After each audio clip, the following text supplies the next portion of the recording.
বাঙালি খানায় সবাইকে স্বাগত জানাই। আপনারা তো অনেকভাবে বেলের শরবত আর বেলের চিনি তৈরি করে খেয়েছেন। একবার আমার মতন করে সহজ পদ্ধতিতে বেলের চিনি তৈরি করে নিন। ছোট ছোট টিপস সহ আপনিও খুব সহজে শিখে নিতে পারেন। তবে কখনোই কিন্তু বেলের চিনি তৈরি করলে তেতো হবে না। আমার বাড়িতে কিভাবে বেলের চিনি বেলের শরবত তৈরি করা হয় চলুন সেটা একবার দেখে নেওয়া যাক ভিডিওর মাধ্যমে। আজকে তৈরি করব বেলের চিনি আর বেলের শরবত। প্রথমে আমি তৈরি করব বেলের শরবত। একটা বেল ফাটিয়ে নিয়েছি, চামচের সাহায্যে সম্পূর্ণ বেলটা মালা থেকে তুলে নিতে হবে। আজকের ভিডিওটি যদি ভালো লাগে চ্যানেলটি সাবস্ক্রাইব করবেন, পাশে থাকা বেলটি কিন্তু বাজিয়ে দেবেন, নইলে নিত্য নতুন রেসিপির নোটিফিকেশন পাবেন না। এই পর্যায়ে একটা পাত্রে 250 গ্রাম দুধ অ্যাড করেছি, 2 চামচ চিনি। আপনারা স্বাদ অনুসারে চিনিটা অ্যাড করবেন। সম্পূর্ণ বেল মালা থেকে তুলে নিয়েছি। এই পর্যায়ে আমি বেলের মধ্যে হাফ কাপ জল অ্যাড করব। বেলটা বেশ হাত দিয়ে ভালো করে একটু চটকে নিতে হবে। হাত দিয়ে যদি বেলের রস ফেলা হয় তাহলে সময়টা অনেক লেগে যাবে, তাই আমি সম্পূর্ণ বেল একটা স্টিলের চালনির উপরে অ্যাড করেছি। আস্তে আস্তে হাত দিয়ে ঘুরিয়ে ঘুরিয়ে বেলের জুসটা বের করে নিতে হবে। এই পর্যায়ে আমি সম্পূর্ণ বেলের জুসটা বের করে নিয়েছি। বেশি জোরে যদি হাত দিয়ে প্রেস করা হয় তাহলে কিন্তু জুসটা তেতো হতে পারে। এমনভাবে যদি বেলের জুস বের করে নেওয়া হয় তাহলে কখনোই কিন্তু বেলের জুস তেতো হবে না। এই পর্যায়ে বেলের জুসের মধ্যে সম্পূর্ণ দুধ অ্যাড করে দিতে হবে। তবে দুধটা যদি ঠান্ডা হয়, ঘরোয়া অথবা ফ্রিজের, তাতে খুব ভালো হয়। গরম দুধ দিয়ে কখনো বেলের শরবত অথবা বেলের চিনি বা বেলপানা তৈরি করবেন না, তাহলে তেতো হয়ে যেতে পারে। একটা হাতা অথবা একটা কাঁটা দিয়ে বেশ ভালো করে মিশিয়ে নিতে হবে। এই পর্যায়ে আমি দুটো সার্ভিং গ্লাস নিয়ে নিয়েছি। সম্পূর্ণ বেলের শরবত আমি গ্লাসের মধ্যে অ্যাড করব।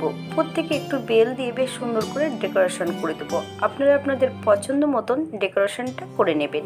গরমের দিনে যদি ঠিক এমনভাবে বেলের শরবত বানিয়ে নেওয়া হয়, অথবা যে কোনো উপোসের দিনেও আপনারা এটা খেতে পারেন।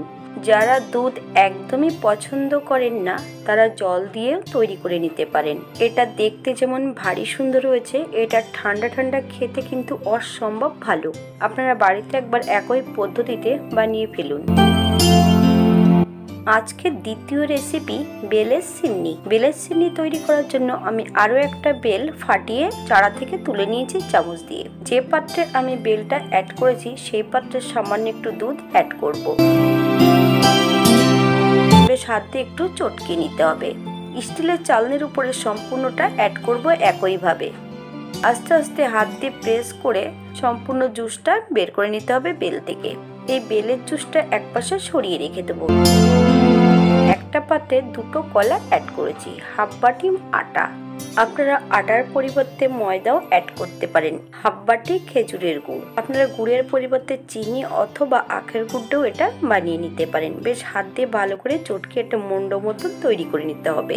সম্পূর্ণ বেলের জুসের মধ্যে অ্যাড করে দিতে হবে। আরো একটু আমি দুধ অ্যাড করব।